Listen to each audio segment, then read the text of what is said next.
What's up, guys? Thomas Mott here, along with Josh Davis. Welcome to the Wednesday Link Live, back at our usual time. And of course, because the Eagles have plenty of things going on, we have a lot to talk about, Josh. First off, how are you? Are you getting a lot of sleep with, what is it, week 2 with the brand new baby, right? Yeah, we're week 2. We're getting some, so we'll take that. It's a win at this point, but there's so much going on too. It's like the balance between sleep and do we cover all the news or try to and everything else. But I guess it keeps it entertaining. There's nothing boring from that. But there you go.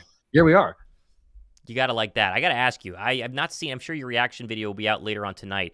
Kay Adams, how about that today? She had HC Brown and DeVonta Smith. She had them for, it was about 5-6 minutes. She did ask some pretty good questions. They weren't all cupcake ones like I was expecting her to, but she got some pretty, what do you want to call them, vanilla answers? Give me your thoughts overall, just a broad, quick take on our 2 star wide receivers with Kay Adams in their first public address since the Eagles' collapse in Tampa Bay. Yeah, I was interested to hear how it was going to go. I will say it's not super shocking, I guess, the way that it went. I don't know. I was curious, I guess, if we'd get a little bit more information, or if it's not like they're gonna spill the beans, like, oh my gosh, Right. We hate Sirianni or Brian Johnson was terrible or anything like that. But yeah, I was curious if we get, a little bit more insight from their interview and the thoughts on that side. Obviously we didn't, but it's strange. The weirdest part to me is really AJ's answer about the trade rumors. Yeah. I mean, there's a way to squash the trade rumors, and then there's a way to just kind of let them stick around, and he chose the latter. So, I get it. Like, he's not wrong because he says that, it's a business, and if it happens, it happens. But at the same time, like, it just was a weird vibe. Like, the whole interview was kind of strange. I mean, you're playing it right there, but like DeVonta and AJ just kind of not a whole lot of emotion, certainly not like a jovial, like, hey, this is a fun interview. It felt more like a, yeah, we're here to do it type of thing, but we don't necessarily want to be here. I know DeVonta came back and said he's staying, AJ's staying. So, try to put that to rest, but I don't know. It was strange. It was very strange. Not gonna lie. It's one of those that I wrestled with what exactly, if anything, to take from that. Yeah, I did because too. It's just a single interview. But you got to. I liked your comment on Twitter too, though.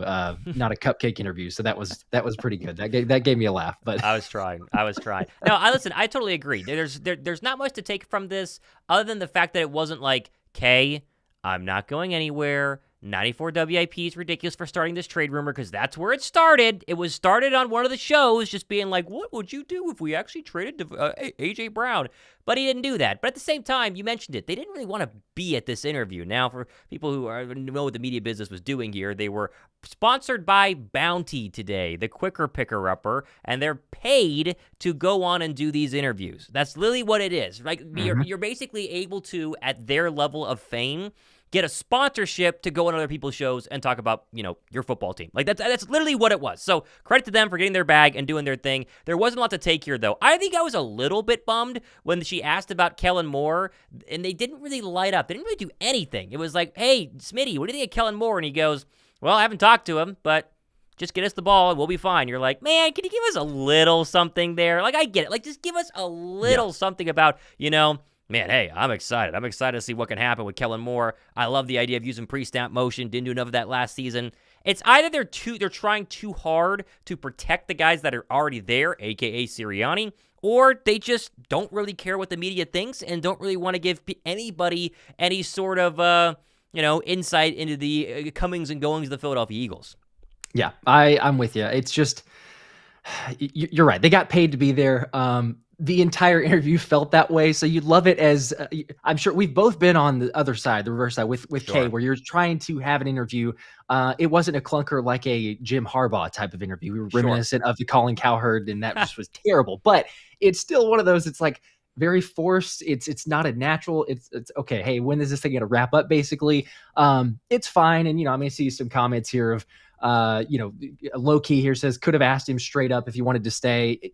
You could have, but again, I think she did. Did she not at the end? I think she did. She ask straight up. I thought she kind of did, and I don't think he really gave like a really tough answer. Yeah. I felt like she still kind of gave him an out, but it was was as straightforward, I guess, as she felt like being, because you don't want to, oh gosh, Yeah. okay, you're putting him totally on the spot, but that's true. It was just weird. I agree. I don't know. There's not a whole lot else to say about it, other than he's going to keep the rumors going on because he didn't dispel the notions completely. And then we're going to sit here for, I don't know, for weeks, for months, whoever, how long, who knows? Yeah. Because we're not going to know. And AJ kind of defended the whole, wipe the social media, get off social media. Mm-hmm. I can kind of understand it, but at the same time too, there's common denominators with this thing. So we're sitting here talking about it, and it's not one that he put to bed that it felt like he could have. So we're going to keep talking about it. And lots of people are going to keep talking about it. But AJ's, in my mind, I mean, I'm of what most everyone is saying too, but like, he's not going anywhere. Surely you are not looking at this and, hey, we got AJ Brown here. Like, maybe these trade rumors of a Patrick Surtain or, insert whoever you want to. Sure. Like, that's ridiculous. Come on. He's not getting traded. No, listen, I totally agree. Plus off, he can't be traded because it's a $42 million cap hit in dead cap money if Philadelphia were to trade A.J. Brown. That right there virtually ends it. But from AJ's standpoint, listen, everyone said he wasn't going to be traded from the Tennessee Titans, and then suddenly on draft night he was. Now, it turned out to be for the better for his career coming to Philadelphia versus staying in what was an offensively deficient organization as a whole under Mike Vrabel with the Tennessee Titans. But you can see how he's a little bit bitter from that and says it's a business and wants to go ahead and move on. My big takeaway, though, from the past couple of weeks, and we talked about this whenever they went ahead and signed him, Kellen Moore. I am still so excited about the Kellen Moore signing. The more I've dove into him as a play caller and what his offenses are all about and what he did with Dak Prescott, CeeDee Lamb especially, I'm floored. I'm really, really excited. I'm curious where yours are on that now, a couple days removed from Kellen Moore being officially a Philadelphia Eagle. Yes. Yeah. I will definitely jump in. By the way, real quick, shout out to the chat too. We appreciate you guys joining. If you haven't hit the like button, very much appreciated as always. Also, Frank from Philly said here, what up, Josh and Thomas? I hit the subscribe button on your channel, Thomas. So there you go. You got another sub from Frank. We appreciate that. And yes, we do appreciate the support. I am also very positive. I think that whenever the news officially broke, which, you and I hopped on at whatever it was, midnight your time, it was late, broke the news because, hey, it happens all the time. And that's what we do. But it was a little bit of a surprise. Like, wow, okay, is this late that we're getting it? But also Kellen Moore, interesting. You thought possibly it's going to be a Cliff Kingsbury, right? Or maybe continuing on the search for a little bit. But hey, they go with Kellen Moore.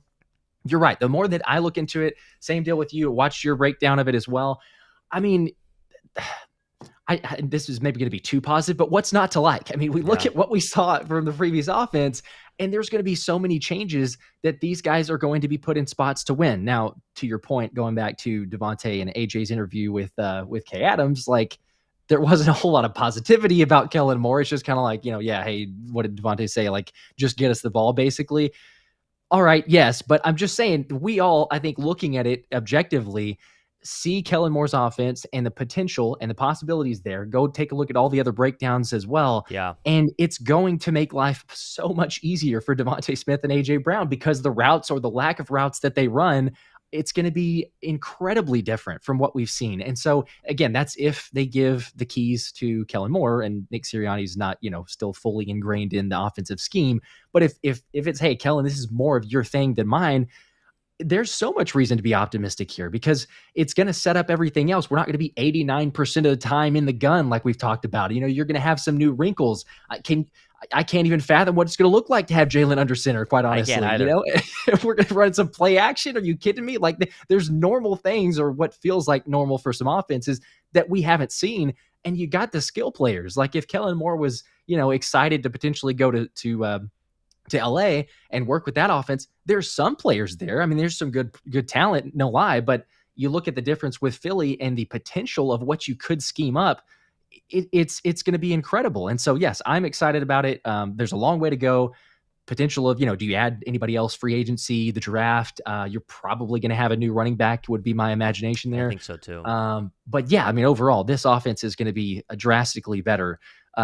Is there, I'm curious too, is there any, like, because there's lots of areas I think that'll be improved, but is there a main area for you that is like the most exciting about Kellen Moore? Like one spot, if you had to pick for the offense, maybe a drastic change or even just a significant improvement, wherever that is. I'm a massive DeVonta Smith fan, and I really think he's a true elite number one wide receiver in this offense. And I think he's a true elite number one wide receiver anywhere else except for really this place because of A.J. Brown. You talk about 1A, 1B. I think what he did, and that is Kellen Moore, with the Dallas Cowboys and CeeDee Lamb whenever he was their offensive coordinator, is the exact blueprint we have got to beg him to do with DeVonta Smith. A.J. Brown is going to get his. No matter where you line A.J. up, no matter what route you're going to throw to him, deep balls, short balls, in, out, crosser, across the middle, outside, doesn't matter. DeVonta Smith is the same way, but he's the kind of surgical Antonio Brown type player who is just a run after catch and really a route running machine. And I think that they just completely underutilized him this past year. And he had 1,000 yards receiving, which is great, right? But I think he could be a 1,500-yard receiver. I think he'd be a 1,600-yard receiver. I think he can be one of the scariest number twos who's really a number one in the entire NFL. Like, Tyreek Hill and Jalen Waddle are a great combo, but everyone still focuses in on Tyreek Hill, and Waddle is still very clearly the number two there. I think right now, A.J. clearly the number one in everyone's mind outside of Philadelphia, and then DeVonta Smith is the two. With Kellen Moore's offense, his use of motion, and the slot receivers going all over the field, they could really see a scenario where the rest of the NFL goes, holy cow, how in the world do we stop this offense? Because DeVonta Smith went from being one of the scariest twos to being like another number one in an offense that already has a number one. That's what I'm most excited about because he really showed that he could do it with CeeDee Lamb. Yeah, I don't know what gives it away either. The DeVonta Smith picture in the background, might. But I feel like, or the jersey. You know, I love DeVonta Smith. I think he's great. Oh, heck, I think he's great. Everybody does. I agree with you though. I think we were talking about it last season, even saying making our predictions, and I'm pretty sure I know that I was saying I'm pretty sure both of us were going like it wouldn't surprise me if DeVonta ends up with more yards. Again, it's not like we're we want DeVonta to do better than AJ, but still, it's like. There's so much untapped potential. And to your point, it's like in this offensive scheme, you move him around so much more. I think that he could be reminiscent of a CeeDee Lamb, or you move him to different spots. He plays the slot, sometimes the outside, get him in motion. I mean, look at the tape for his Heisman year at Bama. Yeah. I know the NFL is different, but like, come on, that dude is literally everywhere on the field. And so then you take a look at, go to the next gen and look up the, routes or the lack of routes that DeVonta ran. And you're like, are you kidding me? Any just normal offensive mind would go, I've got a incredible potential playmaker here. We should be moving him around and lining him up in different spots. And they weren't. I know it's crazy to all of us and we witnessed it all season, but I'm with you. Yeah, you could have a significant improvement. Shout out to David Ertz, by the way.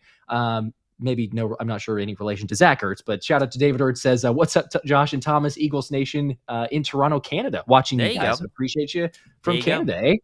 Awesome. I wonder what the temperature is in Canada, and I wonder if he's texted his, Uncle Zach Ertz and wished him, I guess, happy retirement after he signed with the Lions to try to make it to a Super Bowl, didn't get activated, and then also didn't play, and the Lions lost. Tough for poor Zach Ertz. That was brutal. Been the Super Bowl. That was brutal. They should have been. Yeah, that was tough. We'll talk about that, obviously, probably coming up next week on the show. I do want to ask you a little bit about Vic Fangio, because we talked about him whenever he was officially signed. Haven't mentioned him much the past couple of days. You saw the report from Drew Rosenhaus. I don't know what podcast he was on. He was like sitting on his couch with like a, 320 or 380p video camera, super blurry. But he said there were some Dolphin players that didn't really like him, and he wasn't that good of a coach, blah, blah, blah. And now there's this new report coming out saying that no, in fact, the Dolphin players themselves were partying a little bit too much. They weren't all in, and Fangio, one of the reasons why he left was because of what they did off the football field. What do you make of that new revelation after people try to take an early shot at Vic Fangio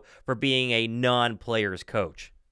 Yeah, to me, it makes a lot of sense. Like South Beach and partying and all that it's not like that seems like it's a far-fetched idea, I guess. And so, you got players who may want to be living that lifestyle. To me, I mean, again, I know this is like, I guess, dramatized and everything else, but look at Ballers, from HBO, like different shows there.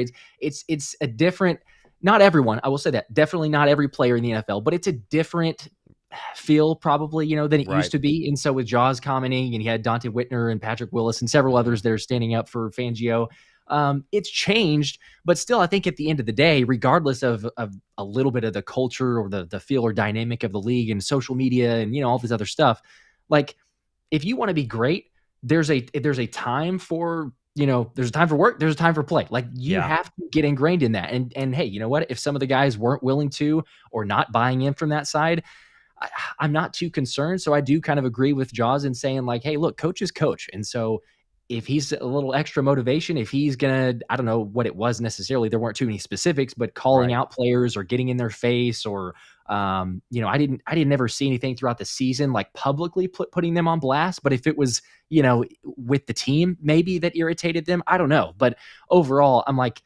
it's not that big of a concern to me because quite honestly, we've said it a number of times on both of our shows, but like, where's the identity with this team, especially on the defense?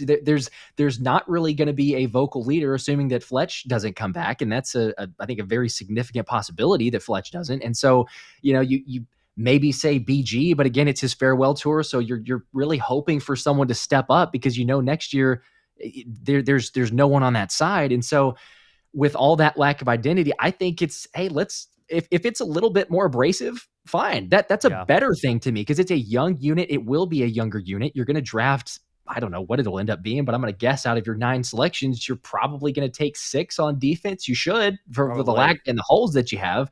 So to me, it's not as big of a deal. I know that there's storylines and everything else, and I mentioned it too with Drew Rosenhaus having several players on the Dolphins. It could have been a way to save face of, hey, some guys not playing as well because they weren't bought into Fangio's system. There's probably some truth and reality into it as well. Sure. But again, to me, is it that big of a concern? Not really, because if your main motivation is to win, then that's cool. That's the player I want. I want you to win. I want you to get focused, get dedicated. And if not, I'd really rather you not be on this team anyway. So I don't know. Not as big of a deal to me. I totally agree. And we both talked about it. I love the hirings that they brought over from Seattle. The Carl Scott, the DB coach, essentially for Philadelphia. And I think it's Clint Hurt is the massive former Seahawk DC and now defensive line coordinator. Love the hirings there. And that's kind of the beauty of a Vic Fangio being your defensive coordinator, is his ability to make a staff of people who probably want to be or get back to being defensive coordinators in this league. And I'm really excited to see what he's able to do when he fills out the rest of the staff, as he's, I guess, pretty darn close. Dono Shipley, the $5 super chat. They trade AJ. They will lose Smith as well. Their bond is so close. This would not like how they do business. I agree, which is why they're not trading A.J. Brown. They never were going to trade A.J. Brown. I'm doing a little part of my show tomorrow. There were a couple people who called contacts around the league asking if there's any truth to the A.J. Brown trade rumors, and of course, it's absolutely none. So just for people wondering about that one. Chris Scott says, I love Vic Fangio. Believe me, tackling won't be an issue. Players talk very highly of Vic. As for Kellen, he'll have the offense humming all season. Yeah, I think most people are excited about where we're at in terms of the coaching hirings. I know that it's not perfect. I've said this many times over our live shows when these hirings actually went down. There's no guarantee that any of these Eagle moves are going to be good, but I feel pretty strong that at least one of these 2 coordinator moves are going to be really good, and at least one of them will be pretty good, right? I don't know which is going to be better, which is going to be worse. Yeah. I think you're going to have at least, at the bare minimum, Josh, a better overall offensive unit and a better overall defensive unit, which is not much to ask when your defensive unit was like 31st in some major categories. Yeah, that's not it doesn't take much to improve. You're right, but I'm with you. I think it'll be better in both phases. Curious question here for the chat, and I'll throw this to you as well.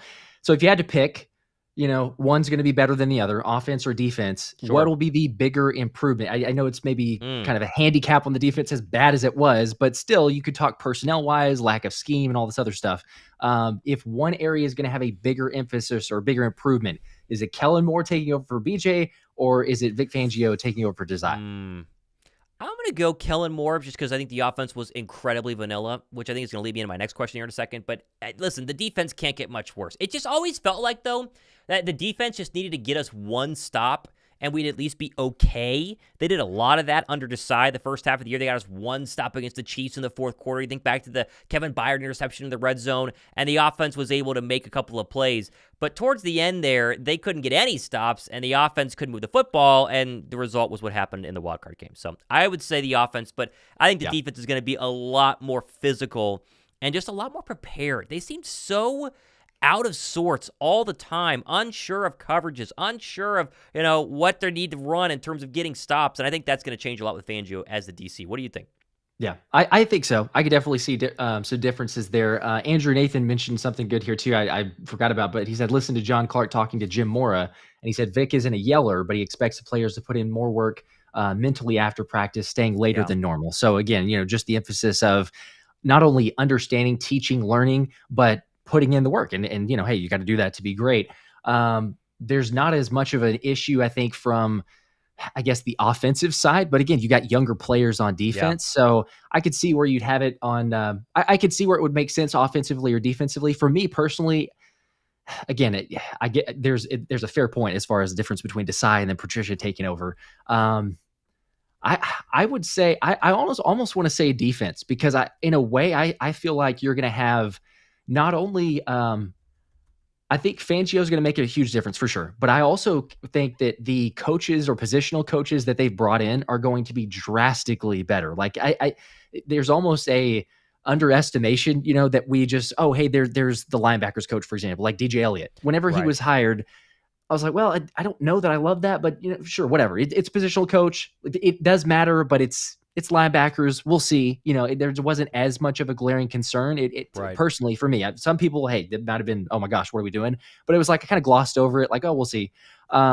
But you need experience, as we know. But the fact that you have a Clint Hurt, the fact that you have a Carl Scott, like the experience that they are bringing in is incredible. And curious to see, again, who Kellen Moore will bring over as well on his side. Right. But I think that's going to be a major difference, because not only do you have guys who have coached it for 10, 15 years in their positions, but also they've played it. They've been in that role themselves. And so they know how to relate to the players, get them in the right spots, and help them to learn the system. And also being, familiar coaching with Fangio in a couple spots, or for Clint Hurt in that side. So I think it'll be good. I'm not as concerned too. I've seen the argument or the thought of like, hey, Clint Hurt wasn't great as a defensive coordinator. But, it's like there's some arguments to that side. And even if he wasn't, even if we were to dispel the notion of, fine, say he was a bad defensive coordinator, he still has that experience. So I think you can take the positives from that and be like, cool, you know what? He understands the Fangio scheme. He maybe can't call it the best. He maybe can't scheme it across the whole defense. But getting into the D line, like that's his bread and butter. And if you want to look at the Seahawks, whenever Clint Hurt took over, every year they got better. It was like 37 sacks 3 years ago, moved up to 45 sacks, and then last year was 47 sacks. So again, say what you will about the overall defense, his main goal is going to be micro-focused on this D-line, and we know the potential that's going to be there. So I'm excited. I think overall it's going to be a major difference, but I don't know, probably slightly, we'll say, on the defensive side, if I got to go with one. Okay, there you go. Now, I'm curious about, from an offensive side of things, I think we're both talking about this on our shows whenever they come out. Jason Kelce, again, went up and basically defended Nick Sirianni and defended his coaching ability and defended how smart he is as a head coach. It's a fascinating clip of, I don't know what you want to call it, defense of his head coach. What did you make of Jason Kelce coming out again? Because he did it when they were cleaning out locker rooms, and he did it recently on a podcast, basically say that, you know what, I'm with my guy, and Sirianni's a really, really good head coach. Yeah. It's fascinating. And I've got a piece coming out of kind of satire, I suppose, later tonight. So depending on when, babies and everything are put to bed, it may be late tonight or early, who knows, but it's going to be covered a little bit more, but it's not surprising. Sirianni's going to stick up for him. Kelce's going to stick up for Sirianni. He's done it in the past, like you said. He is, to a certain extent, like a player's coach. And so I feel like there are some vibes of like, hey, this has been my guy. He relates to us. He does like to build relationships. Now, he's not the best we know from like a schematic or game plan standpoint, but at the same time, the players feel bought in. Like, Fletch said a similar thing, or he, I guess got more emotional, but, calling reporter a clown for even bringing up the thought or the possibility of Sirianni being fired, So he has some of the locker room, but it's just a question of, okay, did he lose some of it with the younger players? Maybe guys that weren't with Sirianni as much, hadn't been through the successful, even as quick or as recent as just last year, not having gone through the Super Bowl run. And so I don't know. It's just something that's interesting to me, because you don't have to go out and I don't know, publicly defend Sirianni again and really try to emphasize that, unless is there perhaps a little underlying, and I don't know, but I'm curious if Kelce, he's still weighing his options here, right? But is he starting to be like, man, I really want to give this thing another go, right? Like I want to prove people wrong. I want to show people that Sirianni still can be, even though CEO head coach, but like I want to prove people. He kind of alluded to having some FOMO with Travis out there doing his thing. I don't know. It still wouldn't surprise me if he were to retire, but I will say that seeing Travis make this run is possibly a better Yeah. thing if you're on the side of like wanting Kelce to come back for one more season. Because it's hard not to watch. Even as Kelce said, it's hard not to watch and then get the itch of, man, playoff football, going to the Super Bowl, making this thing happen. But yeah, it's just interesting. He didn't have to double down on it, and he did. He's supporting Sirianni.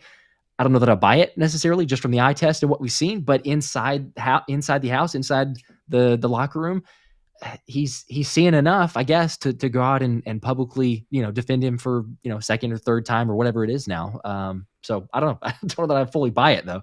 I don't think Kelce's coming back. I've said it many times now. There's no way. And it was the one line that he said at some point in the middle of the year where he's starting to be still really sore on a Wednesday, right? Like 3 days after a Sunday football game. And watch the Kelce documentary. I think we're going to get a second version of that probably from Amazon Prime at some point. I don't think he does. I think that he is waiting until Travis Kelce's Super Bowl run is over, and then they'll announce together. I think Travis also wants to retire. He hinted at that earlier in the year and then kind of stepped back when people went, oh, are you actually leaving? Oh, no, I'm going to stay. And really, despite being great in the playoffs, he did have a massive step down this season. Like, this was not the same Travis Kelce that we have seen. I think based off of Michelle Tafoya podcast interview where she said she talked to somebody who said that they're waiting to retire together once the Super Bowl run is over, that is my guess. I am not holding out hope that Kelce's retiring. And honestly, I'm not saying I want him to go. I would love him to come back. But at the same time, you don't want to see him go out on a bad injury. He's up there in age. I'm fine with the replacement of Cam Jurgens. I think he's going to be really good at the center position. He wants to come back and be, an assistant. He wants to come back and just be in Sirianni's ear, helping out at practice sometimes. Great. But I just don't think he's coming back as badly as I want him to. I think you retire the number, you hang it in the rafters, you build a statue, and you honor him on the football field every single year. But the odds of him coming back, in my opinion, are still very slim, just from what he talked about in terms of the physical toll that it is taking on his 35, 36-year-old body, whatever it is. He's getting up there in age, and he's not getting any younger. But again, that's fair. I thought he was retired at the end of last year, and he thought about it for a long time, and then he said he was coming back. So, is what it is. It's a possibility, but it is a good point too. I mean, Tracy Ann said it makes no sense for players who still want to be on the team to trash the head coach. So like you were saying there, I mean, if his possibility of returning or even in the coaching capacity, it depends on how Sirianni goes. Cause I think everyone would agree, like, it's a make or break season for Sirianni, depending on how the Eagles do here. But if it's successful enough and hey, you know what, Kelce does want to stick around, then it wouldn't be, I mean, it wouldn't look good, right? The optics of it, if all of a sudden he's bashing Sirianni and saying terrible things about him, then it'd be unlikely that he could be hired to his staff or be like, wait, what are you doing? Like you bash me in this sense here. But still at the same time, I mean, on the flip side of that, he also doesn't need to double down or reemphasize it. Sure. So I don't know. I'm hopeful. I would love for him to come back, but I could see, the reasons like you were talking about too. It is different. We saw the documentary.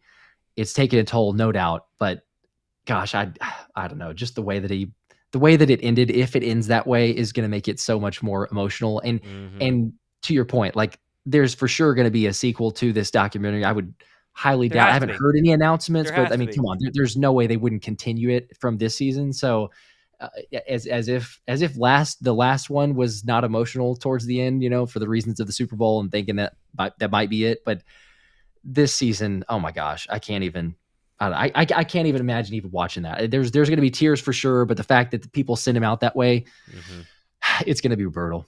No, I totally agree. We got a lot of people here. Xavier Ragland saying, I love how everyone wants to think Sirianni fired. Then 3 years, been to the playoffs all 3 times. Super Bowl appearance once so far. Listen, I don't disagree with the accolades. I mean, it's hard to fire somebody who's been to the playoffs 3 years in a row. But again, the eye test for me, the final 8 weeks of the year was enough to be fired. It really was. And especially with the coaches that were available, right? You could have technically tried to interview a Harbaugh.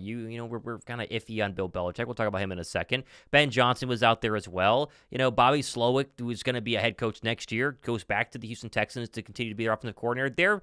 there were names out there, and it's not every single Mhm. season. If you go back and look at the Sirianni hiring cycle when the Eagles hired him 3 years ago, not a lot of big names in that cycle. I mean, that was like the Urban Meyer hiring cycle. It was a lot of duds. It's not good candidates every single year. This was a good year, and I thought if you were going to make the move and pull the trigger, it'd be the time to get rid of Nick Sirianni. At the same time, though, what do you make of the Bill Belichick rumor that came out from that Boston Herald, Boston Globe? I forget what Boston outlet it was, but it was some Patriot reporter who basically said that the Eagles wanted to go ahead and get Belichick, and they would have hired him if Sirianni hadn't agreed to fire his entire staff. Sirianni fires the entire staff, and the rest is history. Do you believe it? Because I saw that Howard Eskin, silent reporter for the Eagles, he's not right all the time, by the way. He has been wrong many times, but still. True. Howard says it's, BS.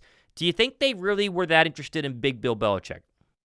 Yeah, that's interesting. I mean, if you're a Patriots reporter there, you'd like to think that you do have a little bit of an inside scoop, but then to the reverse of that, like you mentioned with Howard Eskin, you'd think that he would have an understanding. Now he came out before this happened even and saying, basically what Jeffrey Lurie can't stand Bill Belichick. He doesn't like him. He was very happy, especially about beating them after, the whole Deflategate and everything else, right, that happened. So there was that part. Clay Harbor emphasized it as well, saying, yes, I remember this. So there's lots of parts that you could say that, there's not a great relationship there or even a relationship at all. So it might not have happened. I don't know. I could see it as where I'm at is I feel like it's not total BS, but it's one of those where he was a candidate among many candidates and possibly a saving face from Bill Belichick's camp or someone, close to be able to be like, hey, yeah, they were pretty interested in Bill. Bill was a possible candidate, very interested candidate if Sirianni hadn't done all blah, blah, blah. Because, I mean, where's Bill going right now, right? Like there was a supposed significant interest at Atlanta. I thought it was going to happen. Yeah. And all of a sudden it's like, wow, the air came out of those tires pretty quickly, and there's not a lot of other traction. So to me, it feels more likely that you're saving face. But again, I can't throw everything out with the craziness that we've seen. If you're figuring, hey, all we need is a head coach who can just ride the ship here and show some toughness and get these guys right back on track, being focused. Maybe you go with a Belichick, but honestly, and I said this on my past show, it's like, as crazy as, Sirianni coming back, and I was saying that we got to move on from him, we got to go somewhere else. You kind of dodged a bullet, because I would still rather, as ridiculous as it may sound, I would still rather have Sirianni here and bring in coordinators like we've done than a Bill Belichick coming in as the head coach. So you probably dodged a bullet. But I don't know. Again, it's speculation and rumors, and this is the time of year where we're not going to probably know fully what the story was, but that's kind of where I'm leaning, at least on that side of, how much truth anyway. You're telling me you didn't want Matt Patricia and Josh McDaniels to be your offensive defensive coordinator? Is that what you're saying? See, that's what I said, because again, who is he going to bring in, right? Like that's probably what deflated everything. No pun intended, but like he's got all the issues of, hey, we want Bill. All right, hey, we're going to bring you in for a final interview. Last pitch, like who are you going to come with? Who's the OC? Who's the DC? Well, hey, I've got this great guy. His name's Josh. He could be the OC, and there's a really good defensive coordinator over in Philly. You saw their numbers, but trust me, that's nothing there. We're gonna bring him, and it'll be great. Okay, then Atlanta's like, perfect. We'll call you. Don't call us. We'll call you. They go with Raheem Morris instead. It was like, great. Okay, there you go. I see a question here. I believe both Travis and Jason will retire. Jason will be Stout's New Orleans assistant coach this season. You never know. I wouldn't mind that. Eagles need to revamp their entire linebacker core and upgrade the secondary in a big way. I think they will. And if you're watching Joe Castro's coverage from the Senior Bowl, Philadelphia, they're talking to people. They're obviously meeting with a bunch of the seniors there, whether they're on the defensive line. I've seen offensive linemen. I've seen cornerbacks. Something like the Senior Bowl, you did a good show on that. I think it was yesterday, breaking down some of the interviews that Philadelphia has done. I mean, this is draft season. They're going to interview everybody. They're going to look at everything. But I expect them to make some pretty big splashes. There's a fascinating article that I read detailing how Howie Roseman can make 5 simple moves to free up another $35 million in cap space. They're going to be right about middle of the pack in the NFL in terms of free cap space and free agency. So if you wanted to go get an Antoine Winfield in free agency, if you wanted to go get a Devin White, if you wanted to get one of these more expensive targets who are going to cost you 5-digit $10+ million a year sort of, asking price, they're going to be able to do so. And I think linebacker and corner and safety are going to be the real expectations there for free agency. But whatever you don't in free agency, they're going to do in the draft as well. Right. Yeah. I'm interested to see it. I do think I'm leaning with you that there's going to be I don't know how big of a splash. I don't know where we'd quantify that, but like a semi big splash of a signing, whether that is with a linebacker, whether it's a potential safety Yeah. or hey, maybe even a corner. And I feel like you would go into it saying, hey, let's try to solidify a couple areas. Hmm. That way, as best you can, as we've talked about in the past, you're not drafting for need. You're just drafting based on best overall. Right. But you know, I still wrestle with like, okay, to what extent is Howie, if he's going to go out there, he's not going to, I can't say that he's going to go and make a significant splash in a Patrick Queen, for example, for a linebacker. Like, I just don't think he's going to spend that amount of money. You could Right. get, hopefully, maybe it's just the in between, right? We find the happy medium between what he did previously and has done previously with linebackers, Right. and then Right. don't spend that $10-15 million a year. So I would love to see it, but I do agree. I think that we're going to have some differences in free agency. Hopefully, Howie learned a little bit from his mistakes, and you beef up the defense because you got to be thinking like, surely Fangio coming in, and we've talked about this too, but Fangio coming in agreeing to do the job, like he wanted to get back to Philly, sure, and he's happy to be here, excitement, lots of potential. But it's not like they can just be oh yeah, hey, he's coming. By the way, Howie, Right. whatever you're doing with the offense or the defense and the personnel, that's fine. Like he's surely already going in and say, hey, look, I watched some things. I'm already starting to watch some tape here, but I need this. Like, I need a linebacker. I need you to go get me a safety. I need you to go get me a corner or two in the draft. Like, he's already coming with the wish list. And if you're Howie and you watch this defense last season, surely you're going to say, look, we got our guy. We wanted Hmm. Fangio last year. We didn't have him. Now we have him. It's Yeah. just natural human nature to be like, let's make sure we can give him as much as possible to be successful, because the offense is, for the most part, the offense is pretty settled. You're going to have to do some extensions and things like that in general, Right. draft a few guys. But yeah, my goal would be, if I'm Howie, saying, let's shore up this defense as much as possible and see if Fangio can get this thing right. That's where I would lean towards. I totally agree. How about this one? How do you feel this Kellen Moore offense will help Jalen Hurts develop this offseason, you guys?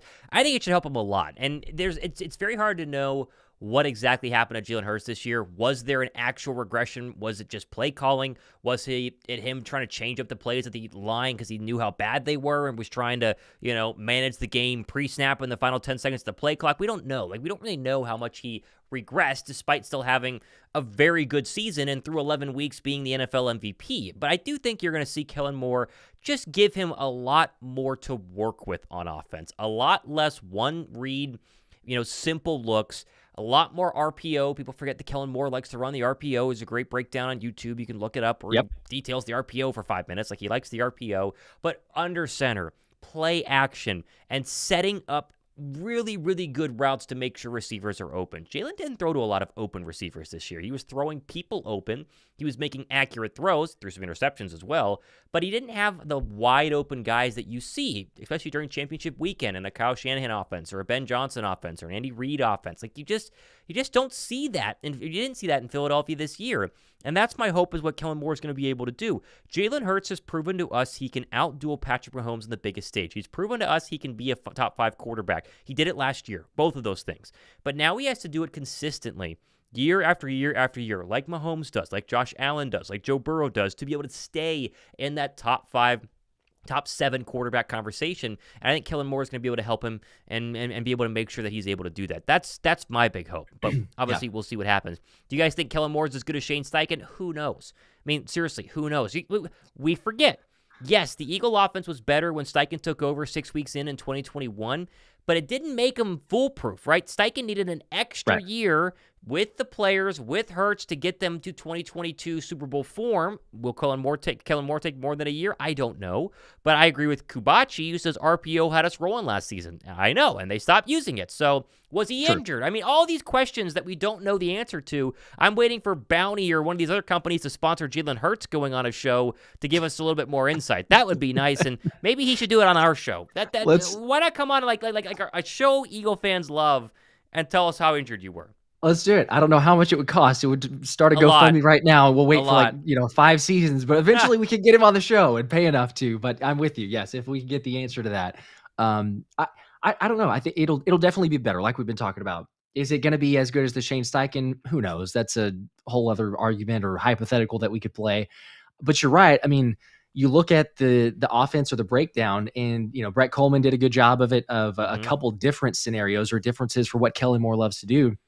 I mean, he said it flat out. He's like, a Kellen Moore offense puts a ton of pressure on the quarterback. That's what it is. It is a quarterback's going to read and dictate what's going on. So, yes, you could make the argument there was a slight regression. I don't think it was a significant regression with Jalen because of all the things that you just mentioned, but maybe a slight one.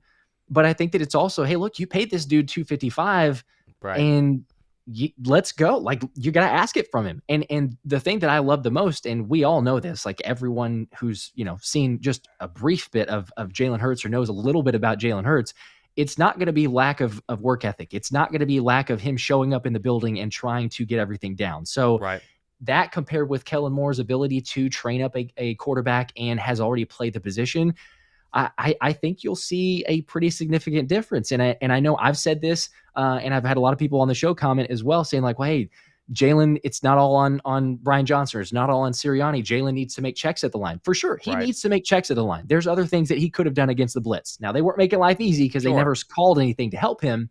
But I think that's another part that you'll see is Jalen's going to be more of that field general, more of the commander on the field to say, oh, hey, look, you know what? I'm recognizing what the defense is doing because we're going to have a little motion too. That'll be easier. You can see what the defense is actually about to do because you're dictating some stuff. It's going to be wild. Like, I'm not going to recognize it because instead of every time 150 times per game, you and I are going, the Eagles in the gun, Swift to his right. Yes. No movement. Takes the snap. Like, it's every single play. It's going to be, oh my gosh, DeVonta Smith is in motion. He's now in the slot. And that, there's so many different wrinkles to this offense. So it's going to be much better. And I think this is where you want, if you're going to pay your franchise quarterback like a franchise quarterback and you believe him the way that Jalen does, you want to pay him that money. The question is, and I guess putting it back to you, but like the question is, do you think that if Jalen is asked to take on more of that, I'm not going to say Peyton Manning level, like I know that's way extra emphasized, but still like to the next step, do you think that he can handle it? Do you think that he's going to rise to the occasion? For sure. Of course. Jalen Hurts is a smart quarterback. A lot of quarterbacks can handle this sort of thing. In the right system with the right offensive coordinator and the right talent around him, most quarterbacks in the league can have a pretty good knowledge of pre-snap recognition. Like Peyton Manning's was, a doctorate level, but these guys can graduate college if you want to do the comparison. I'm not worried about Jalen Hurts doing that. I think he's a lot smarter than some people give him credit for. I saw a question as we get ready to wrap up here. Someone asked, dream free agent targets. I have three. I have Antoine Winfield, I think L'Jarius Sneed, or Jalen Johnson. The corner for the Chiefs, corner for the Chicago Bears, and either a safety or a linebacker would be the dream, right? Patrick Queen is a tough ask. He'd be very expensive. I think you're only have a chance at one expensive player, and Jalen Johnson would be crazy expensive, and maybe they don't go there because they already have Keely Ringo at safety, and they get Isaiah Rodgers in the nickel, but those would be my three dream scenario guys. I'm curious if you have anyone else that we're missing here. Yeah, I mean, that's probably about, I'm on the similar line of thinking. Again, it's like question of how much they're going to spend. I've mentioned Frankie Louvu as a potential, just with a hybrid of linebacker. But again, that's also very similar. I don't know how much different, but very similar in a Patrick Queen type of contract. So, will they go with something like that? Probably not. But I do like the versatility. Andrew Van Ginkel might make some sense because he was in Miami and he graded really well. Take it with a grain of salt of how PFF grades, but he graded really well and he's familiar with Fangio's scheme. So that's another one that would make some sense. And then I saw this from, I can't remember who first shared it, but Outside the Birds retweeted it. It was just how I saw it. But Jordan Brooks in Seattle is a potential for, a reunion because he's familiar with Fangio's scheme, familiar with Clint Hurt. Carl Scott. So coming back over, that one wouldn't be as expensive. He's a former first rounder for people that don't know. I mean, former first rounder. He's played 3 straight years, 16 games. So he's been healthy. He's been on the field. Grading wise, again, with a grain of salt of what PFF is, not incredible. He had some good pass rush grades, but to me, that's a linebacker where, hey, maybe, I hate to say we just did the whole like Nicholas Morrow tryout of like, oh, hey, they're decent, and then come over here. I don't know. It's going to be like that negative, but again, if Howie goes the route that I'm hoping he doesn't as much, that's a potential name where I could see him going like, oh, hey, there's some similarity. There might be some potential in a former first rounder. So anyway, Jordan Brooks, maybe one to keep an eye out for. No one with the 5. I definitely think in the offseason you focus on linebackers, try and keep the 4 OGs for one more season, send them off right, and sign Jalen Johnson. There you go. That makes some sense. I think a lot less likely, but very interesting. 2 names to keep an eye on. Calvin Ridley, because they tried to trade for him from Atlanta before the whole gambling situation. That was a done deal until the gambling stuff. Basically, how I heard it working here in Atlanta is that basically Atlanta made the trade. Philly then was like, yeah, we will do it. We'll call you back. And when they called back, they never heard back. And it was basically the fact that Atlanta knew that he was about to be suspended and it wasn't going to happen. And let's not forget, everyone has forgotten this. No one has mentioned this. The Eagles apparently, if you believe the one guy from American Ninja Warrior, almost had a deal done at the draft for Derrick Henry. Derrick Henry's a free agent, and he's very close with A.J. Brown. So, again, very unlikely for a Ridley and a Derrick Henry, but you got to think about who they've tried to target in the past. 2 of those guys we just mentioned are free agents now, and this whole idea of re-signing DeAndre Swift, sure, I don't hate it, but if you could give me Derrick Henry on a cheaper, more veteran, let's win contract, and then a rookie, I'd probably take that and Gainwell, because Gainwell's going to be here forever, along with Boston Scott, because he's going to be here forever. Then you do have your power back too, so that's a good power back. Bring up. I mean, and you want to be under center more in Kellen Moore's offensive system, right? Yep. I mean, hey, you know what? Whether you're running the football or you want me to buy play action, if you have King Henry back there as a defense, I mean, come on, you have to immediately go, oh, okay, hey, you know what? This is something we have to certainly account for. So, I don't know. It would be a splash. It would be a surprise. Say, wow, okay, he went after running back there, but I wouldn't hate it. I definitely wouldn't hate it. Shout out here to Vastiflows. Got the $5 super chat. Says, have you guys heard of anything about getting rid of Burntberry? He has truly lost his confidence and needs to be let go. Haven't heard anything. That is similar. Haven't heard anything. His cap hit's big, man. It's like 10 plus million. It's a big cap hit. Although I did see someone on Twitter try to make the argument that Bradbury's been great every single year except for this past season, so maybe it was just a one-off kind of bad year. It's risky, though. Like, you cannot go into this season with Bradbury as your starter and no plan behind him. And if Bradbury is your starter and you have Ringo behind him, just play Ringo, because Ringo's a long-term option. Bradbury's not. He's got one more year in Philadelphia because they're probably not going to be able to get rid of him because of the contract. So I think he stays, but at the same time, I think you need to have a backup plan. The same goes for Slay. Slay is fine. Slay can start. I have nothing against Slay. I think he's on social media too much, but you need to have a plan in case Slay gets hurt like he did at the end of the season, or in case Slay continues to show the age and continues the downward trend that he's been on through the past 3-4 seasons, whatever it is. It's not a bad downward trend. It's a downward trend that every NFL player goes through. Slay's going through it right now. Yep. But hey, you know what? If he's here, if he sticks around, and you sign or if you draft Quinyon Mitchell, the corner from Toledo, that could be good, for people that haven't been following along. He's been at the Senior Bowl tearing it up. He has he's gonna fly up the draft board, I think. He was already a high prospect, but the knock of like not playing against as great competition being at Toledo versus like the Power 5. So I think having him there, he even mentioned it. He's like, hey, the first question, like, who do you look up to? Who do you watch tape?